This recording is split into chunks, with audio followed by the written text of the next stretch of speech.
Hare Krishna Mataji. Hare Krishna. Yeah, previously Lord Krishna was saying to Arjuna that he was everything, like he was the Supreme Lord, he was the taste, light, sound, ability, and the strength, and all the Vedic mantras and everything. Everything rests upon me. That is said by Lord Krishna to the Arjuna. Okay, Mataji. Thank you so much. I think it's Praveen Prabhuji, you are the one who is opening the Bhakti Riksha group. Hare Krishna. Hare Krishna. Praveen, you can unmute and talk.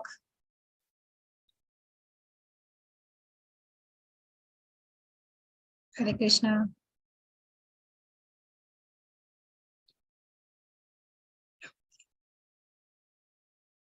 So we'll start with the chapter, Knowledge of the Absolute. Before that, let us do a obeisance to Radha Govinda. Om Ajnanatimirandasya Nananjana Salakaya Chakshummitamena Tasmai Shri Gurave Namaha Shri Chaitanya Mano Abhishtam Stapitamena Bhutale Swayam Rupa Kadamayyam Dadati Swapadantikam Vandeham Shri Guru Shri Yuta Pada Kamalam Shri Guru Vaishnavscha Shri Rupam Sagrajatam Sahagana Raghunatham Vittam Tam Sajivam Sadvaitam Savadutam Parijana Sahitam Krishna Chaitanya Devam Shri Radha Krishna Padan Sahagana Lalita Shri Vishakana Vittamscha He Krishna Karuna Sindho Dino Bandho Jagatpate Gopesha Gopika Kanta Radha Kanta Namostute Sapta Kanchana Gaurangi Radhe Vrindavaneshwari Rishabhanu Sute Devi Pranamami Hari Priye Vancha kalpatrabhyascha kripa sindhu evacha patitam nam pavnebho vaishnavyo namo namaha Namo Vishnu Padaya Krishna Prasthaya Bhutale Srimati Bhakti Vedanta Swamiti Namine Namaste Saraswate Deve Gauravani Pracharine Nirvishesha Shunyavadi Paschateshatarine Jayo Shri Krishna Chaitanya Prabhu Nityananda Shri Advaita Gadadhara Shivasadi Gaura Bhakta Vrinda Hare Krishna Krishna Krishna Hare Hare Hare Rama Rama Rama Hare Hare. Okay, so this was we started the chapter 7 where Krishna is going to talk about his energies, because in chapters last Ashtanga Yoga chapter, Krishna had concluded saying that yogi is one who thinks of him in devotion, concentrate on him in full faith. So now concentrate on him is then we should know more about him, more about the knowledge. So now in chapter 7, he is giving us the knowledge of the absolute truth. And he started with the stress on process of hearing. Okay, the way of acquiring knowledge by descending process as the only process. Because hearing is very important. This is the message, and it's the message of about bhakti. Bhakti is the devotion, which has been the message of Bhagavad Gita, right? And to understand that devotion and what you mean by devotional service, then we need to know about the Lord. And that the merry way to do it is only by the process of hearing. Actually, the process of hearing will set up as the attitude with which we are trying to understand the Lord. So knowing Krishna by the process of hearing about him. So he is very much talked about that. Then he is the source of matter and spirit. So he talked about his two energies, as you all said, inferior energy and the superior energy. Inferior energy is the 8 separated material energies which comprise of Panchabhutas, earth, water, fire, air, and the ether. And then these are the gross elements, and the subtle elements are the mind, intelligence, and false ego. But there is another superior energy which includes even the living entities, the Diva Shakti. inferior energy cannot move all on its own unless there's a superior energy. So we are here in the conditioned source. So we have, as long as the matter, the body which we have doesn't operate as long as there is a living soul in it. There is a soul there. Okay. Superior energy. That's what he said. And then how do you perceive it? We can perceive is Krishna's energies through the nature around the thing. Then he talked about his vibhutis, how we can perceive him through the taste. Essence of everything is there. No? The essence of water is the taste. The essence of the sun and the moon is the sunlight, is the light. And the essence of the man is the ability. So like that, he talked about 8 vibhutis, and more we're going to get in the other chapters.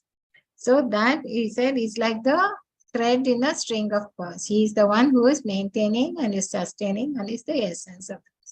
So we exist because Krishna exists. So that's the sum he talked. And now we are going to know more about how he is controlling these energies by the modes of nature and by how it is controlling us. Okay.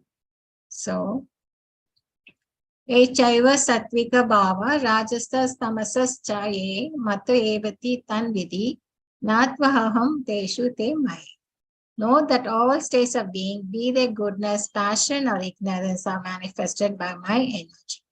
I am in one sense everything, but I am independent. I am not under the modes of material nature, for they, on the contrary, are within me. So this material nature, this energy which he is talking about, he says it is all, there are different states, like state of goodness, passion, and ignorance. Like you can see, something which is, trees are all just standing, so ignorance, and some are moving and some are inert. So there are goodness, passion, or even among the people of the living entities. Some are very energetic, some are very sadhu, and then the natures are all different.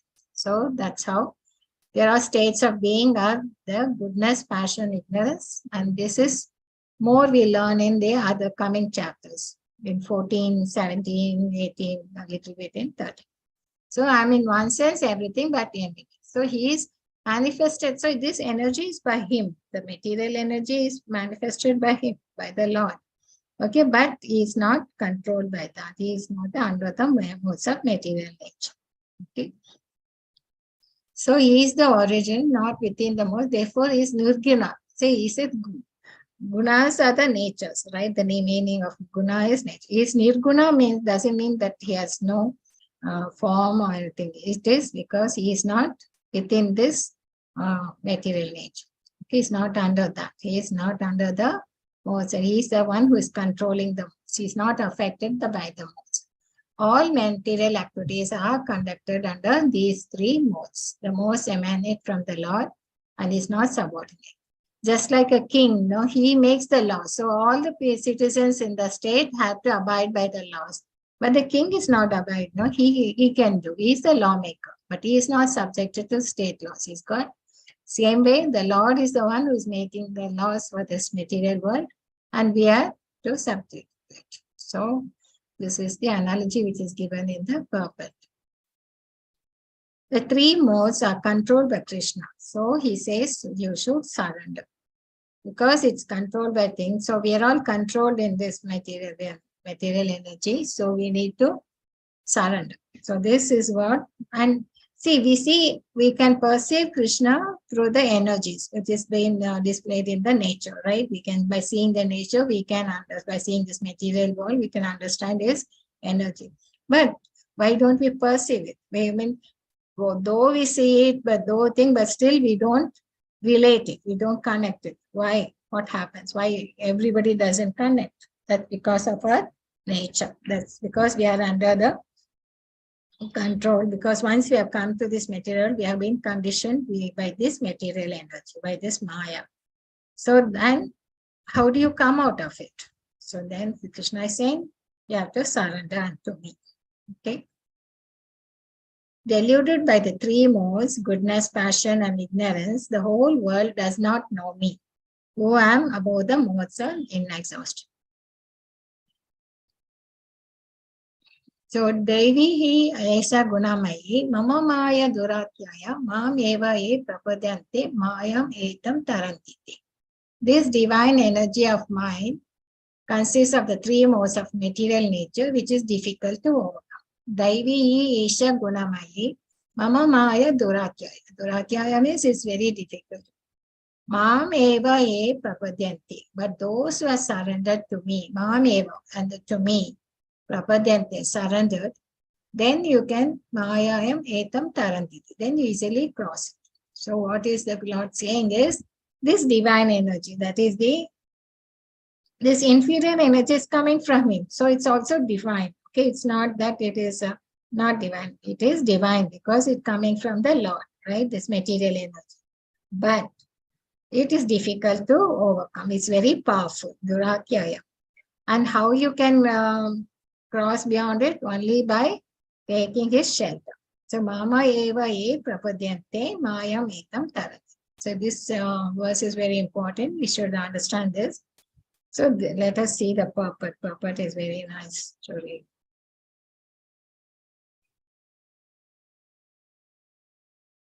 Anyone can volunteer? Hare Krishna. Yes, yes, Prabhuji. Purport by Srila Prabhupada. The Supreme Personality of Godhead has innumerable energies, and all these energies are divine. Although the living entities are part of his energy and are therefore divine. Due to contact with mental energy, their original superior power is covered. Being thus covered by material energy, one cannot possibly overcome its influence. As previously stated, both the material and spiritual nature, being emanations from the Supreme Personality of Godhead, are eternal. The living entities belong to the eternal superior nature of the Lord, but due to contamination by the inferior nature, matter, the illusion is also eternal. The conditioned soul is therefore called Nitya Bada, or eternally conditioned. No one can trace out the history of his becoming conditioned at a certain date in a material history. Consequently, his release from the clutches of material nature is very difficult, even though that material nature is an inferior energy, because material energy is ultimately conducted by the supreme will, which the living entity cannot overcome. Inferior material nature is defined herein as divine nature due to its divine connection and movement by the divine will. Being conducted by divine will, material nature, although inferior, acts so wonderfully in the construction and destruction of the cosmic manifestation. The Vedas confirm this as follows.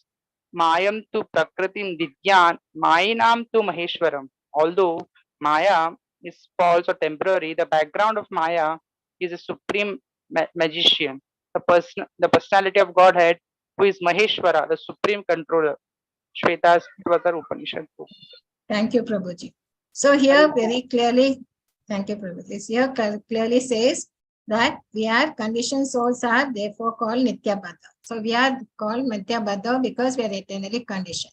And when we came here and how we think, we don't know. No one can trace out the history of being conditioned at a certain date in material history. Okay. So, but how do you get the release from this nature is very difficult. Though it is inferior nature, but it is being conducted by the supreme will, which the living entity cannot overcome. Because it is coming, it has a divine connection, it has got divine nature. This is Maya. And it is coming from the Lord and is being controlled by his will, right? So it is not that easy to overcome. And we are being here, the very fact that we are in this material world shows that we are conditioned souls. We are the Nitya Baddha. When we got conditioned, when we came away from the spiritual world, no one can trace out the history. Okay. And it's not required to. If it was required, the Lord would have talked about it in this Bhagavad Gita. Right? So it is not necessary. And here Prabhupada writes, there's no need, no one can trace out the history. So, but the release from the clutches of the material nature is very difficult, says Duratya. Only if we surrender to him, then only we can. So, and why it is powerful? It is because it is moving as per the divine will, being considered by conducted by divine will, this material nature acts wonderfully in the construction, destruction of the cosmic manifestations. So, although Maya is false or temporary, the background of Maya, the one who is behind it, is personality of Godhead, who is Maheshwara, the supreme controller. So it is very difficult to think. And who can help us? Only the Lord. Okay. Chandrika Mataji, you can read the next paragraph. Hare Krishna. Another meaning of Guna. Mataji, can you hear Mataji? Yeah, Mataji, you can read this. Another Can I meaning. go ahead, Mataji? Yes, Mataji. Another meaning of guna is rope. It is to be understood that the conditioned soul is tightly tied by the ropes of illusion. A man bound by the hands and feet cannot free himself. He must be helped by a person who is unbound. Because the bound cannot help the bound, the rescuer must be liberated. Therefore, only Lord Krishna or his bona fide representative, the spiritual master, can release the conditioned soul. Without such superior help, one cannot be freed from the bondage of material nature. Devotional service or Krishna consciousness can help one gain such release. Krishna, being the Lord of the illusory energy, can order this insurmountable energy to release the conditioned soul. He orders this release out of his causeless mercy on the surrendered soul and out of his parental affection for the living entity, who is originally a beloved son of the Lord. Therefore, surrender unto the lotus feet of the Lord is the only means to get free from the clutches of the stringent material nature. Thank you, Mataji. So here, so this gunas, now that material nature, he says it's like a rope, right? It says gunas is like a rope. It's our nature, but we are tied by the ropes of illusion because we are thinking we are this body and we are this is our life here in this material world. We are not thinking of going beyond that, isn't it? We are caught by the material identity. So this is the ropes of illusion. So here Prabhupada writes that we are like a person whose hands and feet are tied together. So when your hands and feet are tied, we can't free ourselves, right? Only a person who is free, who is liberated, then he can come and release us. So that's what, therefore, only Lord Krishna or his bona fide representative, spiritual master, can release the conditioned soul, can help us. So that is what he says. Devotional service of Krishna consciousness can help one gain such release. And Krishna, being the Lord of the illusionary energy, can order this Maya to release us. So he can do it. And how he orders it? Because of his causeless mercy on the surrenders. So if you surrender to him, then because of his mercy, he will order the Maya not to touch us. That is what here it's very clear, because in this verse it's very clear where Krishna is saying, if you surrender to me, Mama Evas, I think only then you can get yourself freed from this clutches. And why? And it's also here Prabhupada writes about his paternal affection. We are his children, isn't it? Out of his paternal affection, he will do it unless we ask for it. But we desire to come to this material world, so he has let us to come. But if you desire and if you surrender and ask to be surrendered, to be liberated, then he will help us because of his paternal affection for the living entity. We are who is originally a beloved son of the Lord.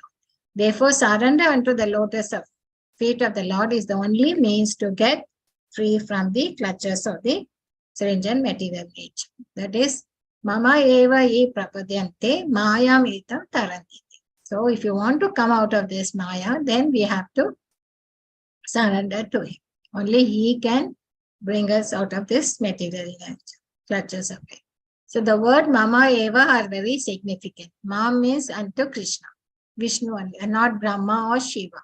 Although Brahma and Shiva are greatly elevated, are almost on the level Vishnu, it is not possible for such incarnations because Brahma is in the mode of passion, controls mode of passion, and Shiva controls the tamoguna, ignorance, to release the conditioned soul from the clutches of Maya. So Brahma and Brahma itself is the Jiva. Okay, Shiva is almost the level of Vishnu, but though they are powerful, but they can never liberate us. They cannot release us from this material world. So in other words, both Brahma and Shiva are also under the influence of Maya. Only Vishnu is the master of Maya.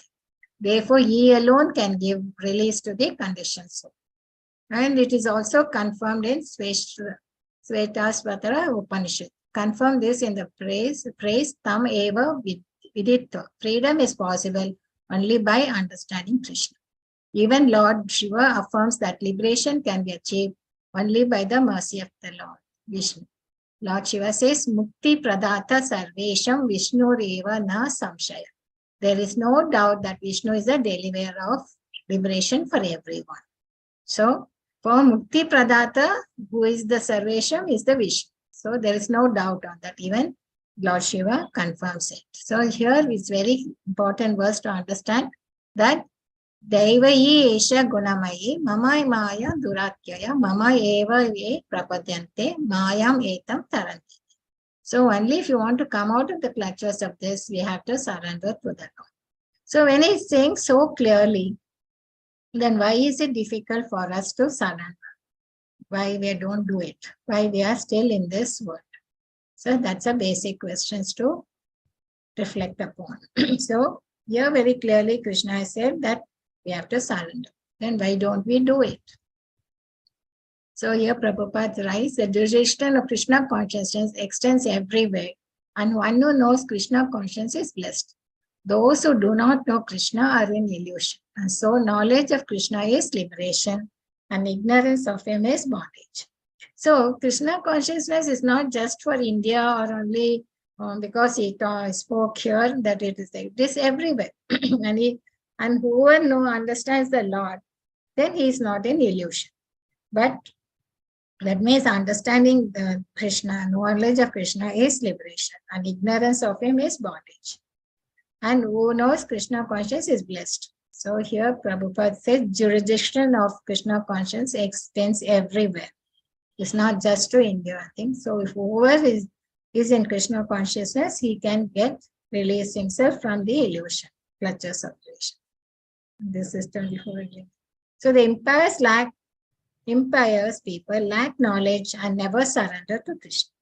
Whereas the pious people develop knowledge and then surrender. So there are two kinds of people, who are the impious people and the pious people. So that's what he covers in these verses 7.15 to 7.19.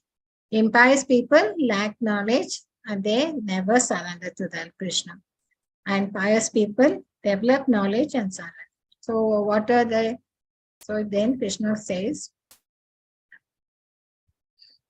Namam Duspritino Moda Prapadyante Naradamaha Maya Partha Gnana Asuram Bhavam Ashrit. So there are four kinds of people who don't surrender. Who are they? Those miscreants who are grossly foolish, lowest among mankind, whose knowledge is stolen by illusion. That means they are knowledgeable, but they are like the scientists who think everything is coming by accident. There's no powerful person who is controlling it. Everything is working on their own. So their knowledge is stolen by illusion. And who partake of the atheistic nature of demons, do not surrender. So there are demonic people, Ashurya Bhava, who do not surrender, and they are Maya Partha. That means their knowledge is stolen by illusion. And Naradama, they are the lowest of mankind. And foolish people, they only work, thinking that is the mission of their life, and there's no time for any time for spiritual activity. So gross foolishly people are like hardworking as a beast of burden. They are the modas. They think that's the only job they have to do, take care of the family, then there's no time for the spiritual activity. Only that. Whereas Naradamas are lowest of mankind, who have no knowledge of this spiritual thing. Whereas knowledge stolen by illusionary energy. They are the very knowledgeable people, but still they don't believe. They are like atheists. And envious people are the ones who are like demonic nature. So here's the asses.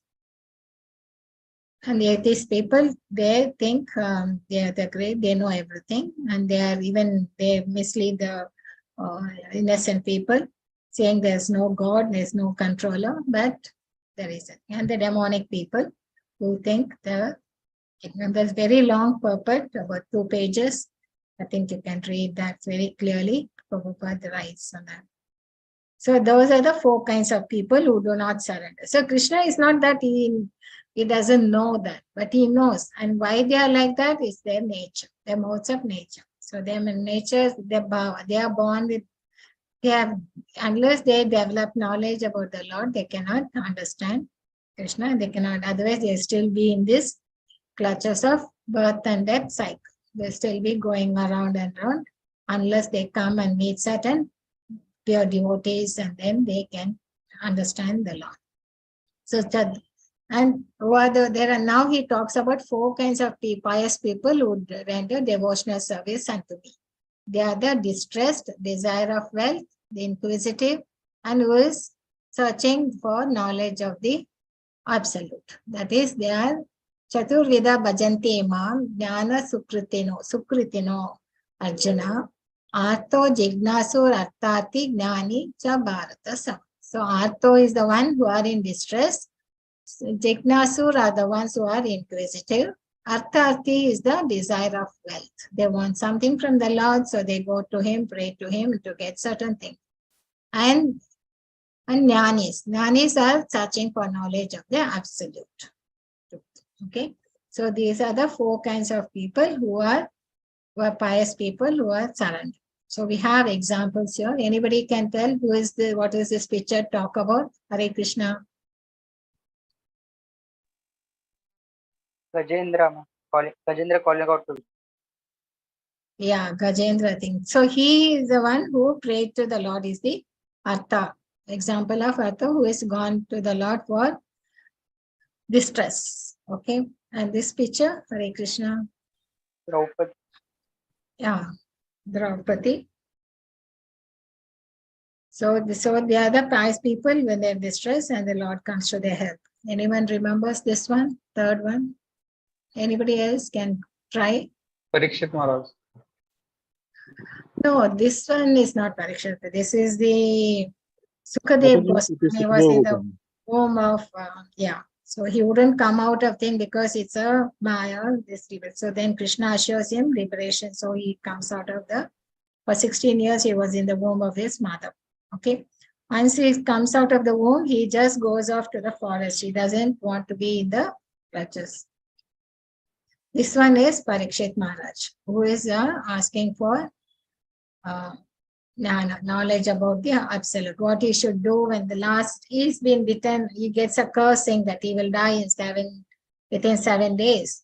So then he gives up his kingdom and all the hands it over to his sons, and he then comes to the Ganges river where a lot of sages are there to ask them what he should do in these 7 days, what he should do. That time Sukadev Goswami comes and he talks about Srimad Bhagavatam. He says Bhagavatam is the one which you have to listen to. Listen to the Lord pastimes, Lord's creation about the Krishna. So that's when Bhagavatam was spoken to Parikshit Maharaj. So that is Jnani. And who is this one? The small boy here. Hare Krishna. Dhruva Maharaj, Mataji. Yes, Dhruva Maharaj. He went to the tapas to do tapas for what? He wanted a kingdom much, much bigger than his Brahmaji. Okay, he wanted a kingdom much broader. But even when he went with his material desire, but he was directed by, instructed by, initiated by his spiritual master, who was that Narada Muni, who explained to him about Ashtanga Yoga and gave him the mantra, and also talked about Narayana, whom he should meditate upon, because he meditated upon the Lord and followed the austerity measures given by Narada Muni, his spiritual master. He was able to get the benediction within 6 months. That Narayana comes and blesses. The minute he's been blessed by the Lord, he gets purified. Though he went for a material desire, but he was so sincerely following his spiritual master that the Lord gave him the benediction. Okay, it gets purified by the Lord. And this one is Vali Ramayana, where they go to him for wealth. This is the 9 sages in the Naimeshwara forest who are inquisitive. They wanted to know, because the Kali Yuga is coming, what is the best for the people here? And there are so many questions where Suta Goswami comes and recites the Srimad Bhagavatam. Actually, Suta Goswami was there in this gathering, hearing his Suta Goswami, so he comes and tells. So these are the 4 kinds of people who are surrendering to the Lord. Okay, so they are known as pious people. They are why they are pious? They are adherent to the regulative principles of scriptures. They follow the moral and social laws, more or less devoted to Supreme Lord. Okay, so and we saw the 4 kinds: the inquisitive, the one who goes with distress, one who wants wealth, one who desires knowledge of the absolute. So 4 characters are they, but are they pure devotees? They're not, partially, because they have some aspiration to fulfill in exchange for devotional service. Okay, but still Lord likes them because they have come to him. Since they have taken steps to come to him, not like the other 4 kinds who don't come to him, they go away from him, right? So Krishna will like them. He will think somehow he will think. So what is pure devotional service? The one who serves him favorably, not unfavorably, but without any desire for material profit or gain. Okay, so they will do anything for the Lord, which is as long as it's favorable, and is without any interior motivation. Okay, that is pure devotional service. And what is their destiny? In due course, they will associate, I mean, even if they are not pure, like this, Artha, Te, Jignasu, in due course, they will associate with pure devotees and get purified. Okay, and what stage do the synchronous become liberated? When they are free from all material desires, when they fully understand that material remuneration has come from the Lord, then they get liberated. They slowly get, once they are purified, they will get liberated. But for the miscreants, nothing can be done because there is no hope. They are very selfish in their life, irregular and without spiritual goals. So, but by any chance, if they come in contact with a pure devotee, then they also become pure devotees. So there is a chance for miscreants also. That is by chance, if they come and make contact with pure devotees, they also become pure devotees. I mean, the examples are the, even the latest is the hippies who, when they met Srila Prabhupada, they changed the whole life. They took the devotional service. They just followed whatever the spiritual masters said. So they followed and they tried to understand the message of Bhagavad Gita and Bhagavad. That's all the Prabhupada did. He was like a unique catch. He didn't put any emphasis on himself.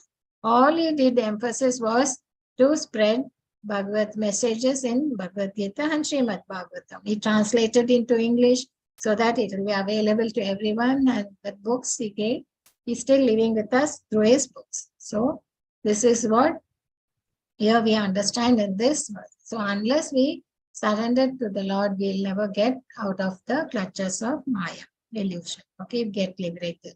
And only the Lord can do that. So these are the 4 kinds of people who surrender to him. Okay, and we saw the 4 kinds of people who don't. They are the impious people.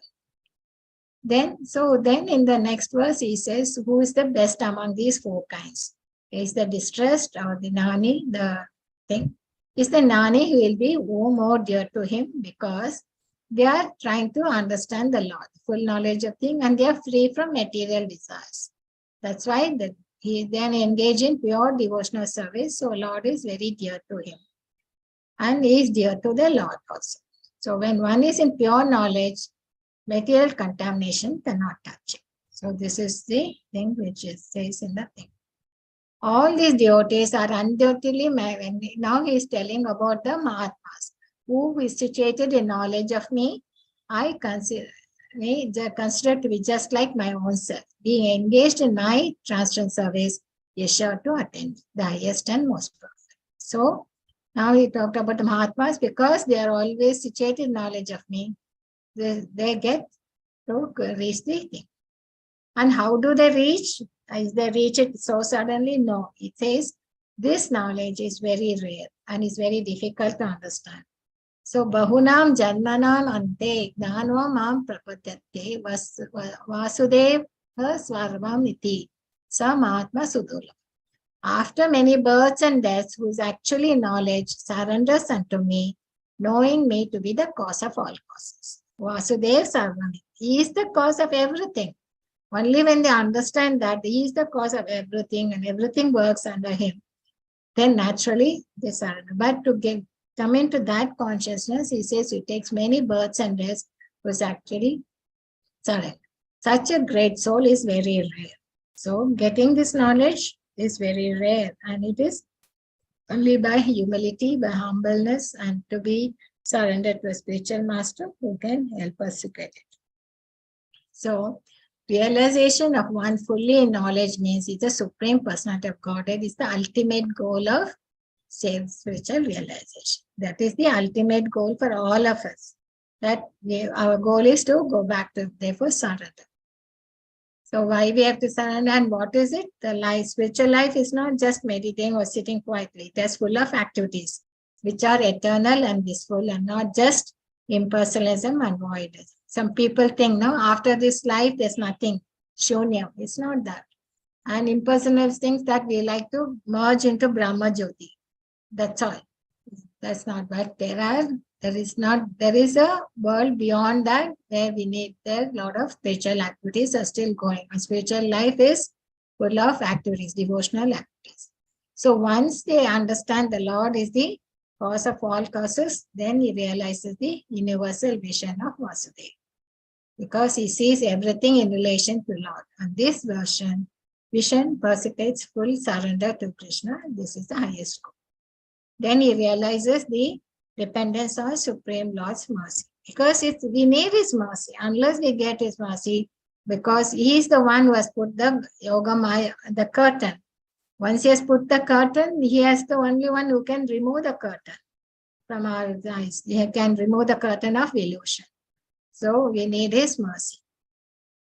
So when trying to give up the attachment to materialism, there is some leading towards impulsive.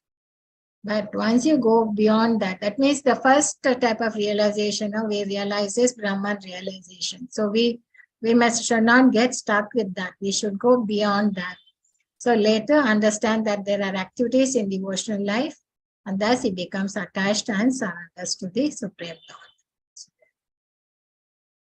But there are others who have no knowledge, but they surrender to demigods. So they do surrender, but they are surrendering not to the Supreme Personality of God, but they surrender to demigods. And there are others who surrender to the Brahmajyoti. Those are the impersonalists.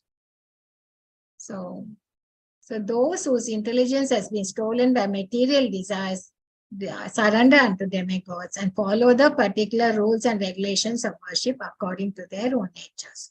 See, their own nature means that is the nature of it being either they're in goodness, passion, or in ignorance. Okay, and they want certain material desires they have. So they surrender to that particular demigod to get certain things. Like they want to have knowledge, or like they surrender to Devi, Saraswati Devi, or they want health to the sun god. Like that, there are so many things in the Vedic scriptures which they will try to follow because they want some material desires. They have certain things. So that's why Krishna says that intelligence has been stolen by material desires. So they surrender to demigods and follow the regulations and things given according to the nature. But and Krishna continues to say that the minute they surrender, but how does Krishna know that? Because he is there in everyone's heart as super soul. Since we saw that there are three doers in any action. As soon as one desires to worship some demigod, I make his faith steady so that he can devote himself to that particular deed. So here Krishna is very merciful. He knows his children. So if children is wanting that, he says, okay, you want that, you go ahead and he will increase our faith in that. So he won't come as an obstacle because it is our thing to steadily go beyond it. We have to endeavor. So here Krishna says, he makes his faith steady. At least you're surrendering to somebody. You're not becoming too, what do you call, thinking of yourself that you are the God, like the atheist, saying no God, no demonic nature. Endowed with such a faith, he endeavors to worship a particular demigod, obtains his desires, but in actually, these benefits are bestowed by me alone. So here it's very clearly said that demigods are they are devotees, and they have been given, they have to have devotees, otherwise they won't be given this administration position. But they will act as per the will of the Lord. So only if the Lord sanctions, only then they will be able to give the whatever the living entity is asking. So endowed with such a faith, he endeavors to worship a particular God and abstains that in actuality these are benefits are bestowed me alone.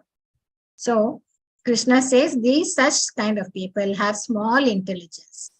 It's not saying that they don't have intelligence, but they have only small intelligence. They worship the demigods, and the fruits are limited and temporary. Because whatever we get the material benefits, it's only for this life.